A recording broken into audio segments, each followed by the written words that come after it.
ඔබ දන්නවද?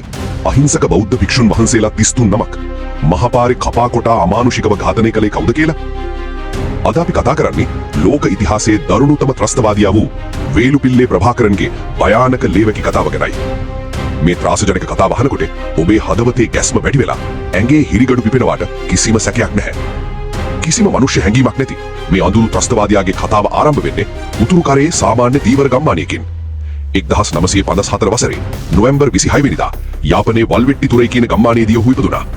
සාමාන්‍ය පවුලක ඉපදුණු මේ දරුවා කුඩා කාලයේදී ඉතාමත් නිහඬ අద్භූත චරිතයක් වුණු බව ඉතිහාසයේ පැවසෙනවා. නමුත් මේ නිහඬ බව ඇතුලේ කොයිතරම් භයානක මෘගයෙක් හැංගිලා හිටියද කියලා ලෝකයම දැනගත්තේ පසුවයි. යෝන්වියට එද්දී ඔහු අවි ආයුධවලට සහ මනුෂ්‍ය ඝාතනවලට අසාමාන්‍ය කෑදරකමක් දක්වන්න පටන් ගත්තා. තමන්ගේ ජාතියට අසාධාරණයක් වෙනවා කියලා ඔහු තමන්ගේම හිත ඇතුලේ මහත් දරුණු වෛරයක් ගොඩනගාගෙන තිබුණා. වයස අවුරුදු 20ක් වෙද්දී ඔහු තමන්ගේ පළමු දේශපාලන ඝාතනය අතිශය ක්‍රූර විදිහට සිදු කරනු ලැබුවා. 1965 දී යාපනයේ නගරාධිපති ඇල්ෆ්‍රඩ් දොරයප්පාව දේවස්ථානයක් ඉදිරිපිටදී වෙඩි තබා ඝාතනය කළා.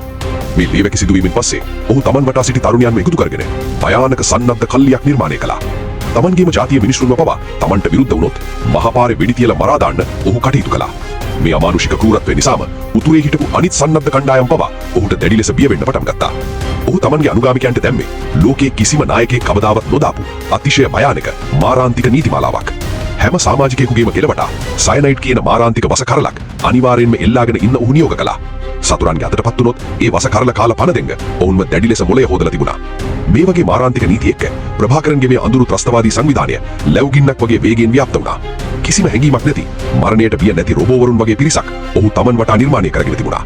80 දශකයේ ආරම්භ වෙද්දී මේ භයානක යක්ෂ සේනාව මුළු රටේම සාමාකාමී ජනතාවට එරෙහිව යුද්ධ ප්‍රකාශ කළා. අහිංසක මිනිස්සු නිදාගෙන ඉද්දී ගම්මානවලට කඩා පෙනලා කුඩා දරුවන්ව පවා ක්‍රූර ලෙස කපා කොටා දැමුවා. කෙන්ට් සහ ඩොරෆාම් වැනි ගම්මානවල අහිංසක ගොවි ජනකාව 100 ගණනක් ඔහු අනුකම්පා විරහිතව සමූල ඝාතනය කළා. ලෝක ඉතිහාසයේ ප්‍රථම වතාවට මරාගෙන මැරෙන බෝම්බකරුවන් නිර්මාණය කිරීමේ අඳුරු ගෞරවය හිමි වෙන්නේ මේ මිනිමරුවාටයි.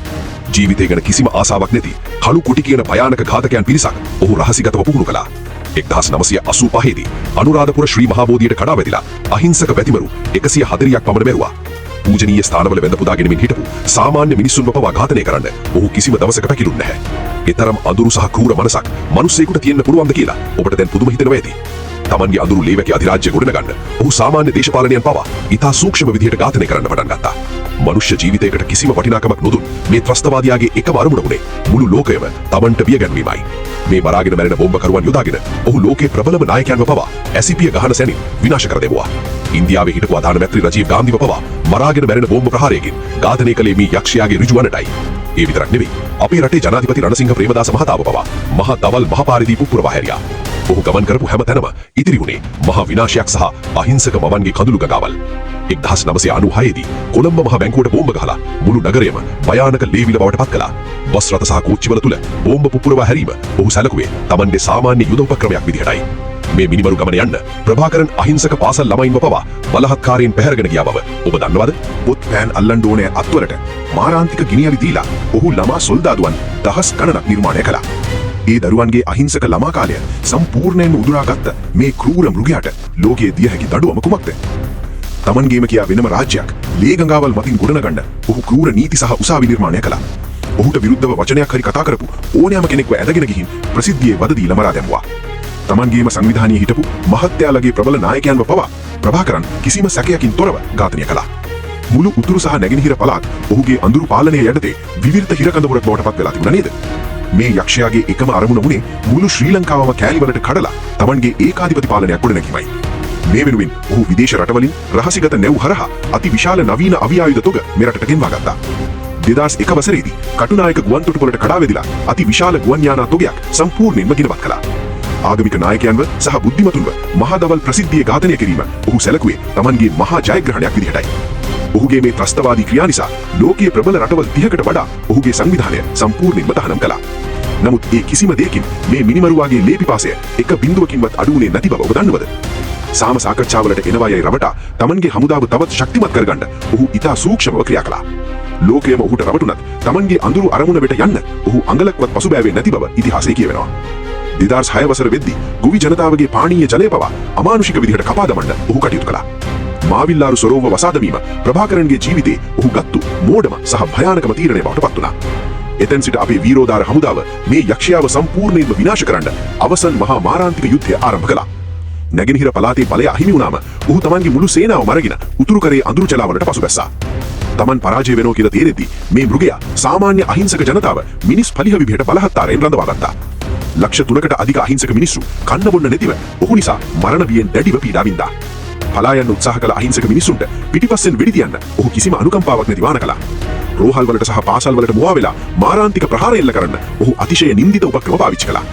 නමුත් ලෝකයේ කිසිම බලවේගයකට අපේ හමුදාවේ ඉදිරි ගමන නවත්තන්න පුළුවන්කමක් තිබුණේ නැති බව විශ්වාසයි. එකින් එක ඔහුගේ භයානක බලකොටු අලු දූවිලි බවට පත් වෙලා බිමටම සමතල වෙලා යන්න පටන් ගත්තා. කිලිනොච්චිය වැනි ඔහුගේ ප්‍රධාන මර්මස්ථාන පවා හමුදාව අතටපත් වෙද්දී මේ යක්ෂයා දැඩි ලෙස බියපත් වුණා. තමන්ගේ හමුදාවේ හිටපු දක්ෂතම සේනාපතියන් එකින් එක යුද්ධ පිටියේදී කෑලි වලට කැඩීමේ යනවා ඔහු බලාගෙන හිටියා. මුළු ලෝකයම දනගස්සන්න හිටපු මේ මිනිමරුවා අන්තිමේදී කුඩා කැලා තීරකට අන්ත අසරණ විදිහට කොටු වුණා.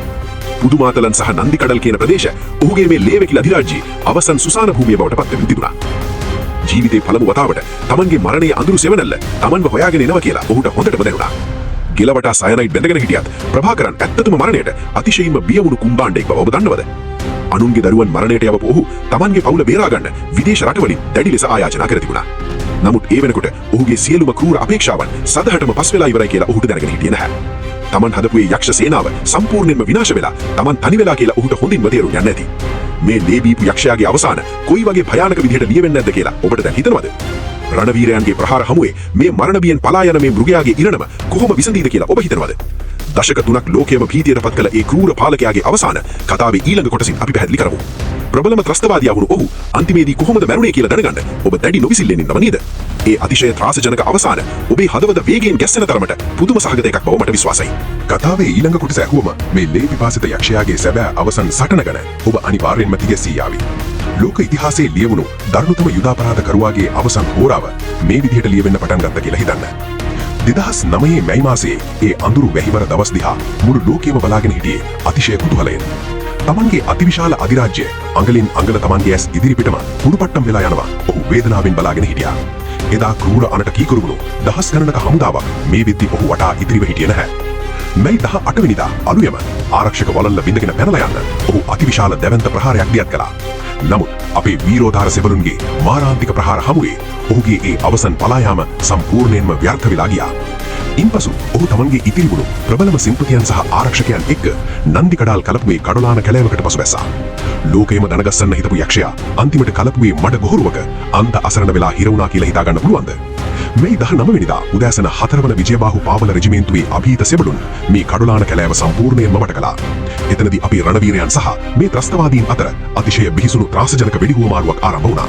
තමන්ගේ අන්තිම බලාපොරොත්තුවත් සුණු විසුණු වෙද්දී ඔහුට දැනුණේ මරණ බිය ඔබට දැන් හිතා ගන්න පුළුවන් නේද?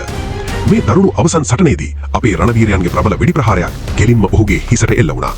හිසට එල්ල වුණු මේ මාරාන්තික වෙඩි පහරකින් මේ ලේ පිපාසිත යක්ෂයාගේ ප්‍රාණය සදහටම අවසන් වෙලා ගියා. වෙඩිහුවමාරුව අවසන් වුණාට පස්සේ අපේ අභීත සෙබළුන් පිරිසක් නන්දි කඩාල් කලපුවේ මඩ ගොහරුව පීරන්න පටන් ගත්තා. එතකොට යවුන් දෙක්කේ ලේ පෙරාගෙන මඩේ එරිලා වැටිලා ඉන්න ලෝකයේ භයානකම ත්‍රස්තවාදියාගේ අප්‍රාණික මලසිරුර. ඔහුගේ මලසිරුර ළඟ තිබිලා බිඳුව එක අංකයේ සහිත ඔහුගේ නිල හැඳුනුම් පතත් හමු වෙන බව සඳහන්. ඔහුගේ දේහය නිවැරදිව හඳුනා ගන්න කලින් ඔහු යටතේ හිටපු කරුණා අම්මාන් සහ දයා මාස්ටර්ව එතනට ගෙන ආවා. තමන්ගේ පැරණි නායකයාගේ මලසිරුර දැක්කම ඔවුන් දෙදෙනා පවා දැඩි ලෙස කම්පනයට පත් වුණු බව ඉතිහාසයේ සඳහන්. ඒ මලසිරුරත් එක්කම ඔහු අවුරුදු 30ක් පුරා ගොඩනැටපු මහා ලේවැකි සිහිනයක් සදහටම කුඩුපට්ටම් වෙලා ගියා. දශක 3ක් මුළු රටක්ම භීතියට පත් කරපු ඒ මහා අඳුරු සැවනැල්ල එදා සදහටම අතුරුදන් වෙලා ගියා. ප්‍රභාකරන්ගේ මේ මරණය ගැන ආරංචිය ඇසිපිය ගහන සැනෙන් මුළු ලෝකයේ පුරාම විදුලියක් වගේ වේගයෙන් පැතිරී ගියා. ලෝකයේ බලවත්ම බුද්ධියංශ පවා මේ ත්‍රස්තවාදියාව යුද්ධයෙන් විනාශ කරන්න බැහැ කියලා කලින් නිගමනය කරලා තිබුණේ. නමුත් අපේ හමුදාව ඒ නොහැකි යයි කියපු මහා වික්‍රමය මුළු ලෝකයටම ආඩම්බරයෙන් ඔප්පු කරලා පෙන්නුවා. ඔහුගේ මරණයත් එක්කම මුළු ශ්‍රී ලංකාවම හිර වෙලා තිබුණු ඒ මහා ලේවැකි සාපය සම්පූර්ණයෙන්ම නිමා වුණා. එදා පාරවල් ගානේ කිරිවත් උයලා අහිංසක මිනිස්සු සතුටු කඳුළු හැලුවේ මේ යක්ෂයාගෙන් නිදහස් වුණු නිසායි. අහිංසක දරුවන්ගේ අනාගතය අඳුරු කරලා ඔහු හැදුවේ ලේවැකි අධිරාජ්‍ය අද නාම මාත්‍රිකව පවා ඉතිරි වෙලා නැහැ. මනුෂ්‍යත්වය මාරින් නොකළ ඒ වගේ මෘගයෙක් ආයෙත් කවදාවත් මේ ලෝකයේ උපදින්න හොඳ නැහැ කියලා හිතනවා.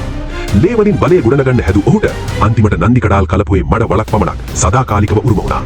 ත්‍රස්තනාදිය කියන්නේ කෙලවරක් නැති විනාශයයි කියලා ප්‍රභාකරන්ගේ මේ අඳුරු කතාවෙන් අපිට හොඳින්ම ඔප්පු වෙනවා. අදටත් අපේ ඉතිහාස පොත්වල මේ අඳුරු කාල පරිච්ඡේදය ලියවිලා තියෙන්නේ කඳුළු සහ රුධිරයෙන් පමණයි බව අතිශයින්ම පැහැදිලි. සාමය කියන දේ කොතරම් වටිනවද කියලා මේ යක්ෂයාගේ කතාවෙන් අපිට කවදාවත් අමතක නොවන පාඩමක් කියා දෙනවා. අද අපි නිදහසේ හුස්ම ගන්නේ එදා අපේ අභීත රණවීරයන් මේ භයානක යක්ෂයාව සදහටම තුරණ කළ නිසායි. මේ ඛේදනීය ඉතිහාසය දිහා බලද්දී අපේ මව්බිම කොයිතරම් අඳුරු අගාධයකට වැටිලා තිබුණද කියලා ඔබට පැහැදිලි නේද? අද අපේ කතා නායකයා වුණු ඒ අමානුෂික යක්ෂයාගේ ක්‍රූරත්වය ගැන දැන් ඔබට සියල්ලම පැහැදිලි නේද? සාමාන්‍ය ධීවරගමක ඉපදිලා මුළු රටක්ම ලේවිලක් කළ ඒ ක්‍රූර නායකයාගේ ඉරණම එලෙස නිමා වුණා. මේ ඇඟ කිලිපුලා යන කතාව ගැන ඔබේ හදවතට දැනුණු දේ අනිවාර්යෙන්ම පහලින් කමෙන්ට් කරගෙන යන්න. මේ වගේ ලෝකයේ භයානක කතා බලන්න අපේ channel එක අදම subscribe කරලා like එකක් දාන්න.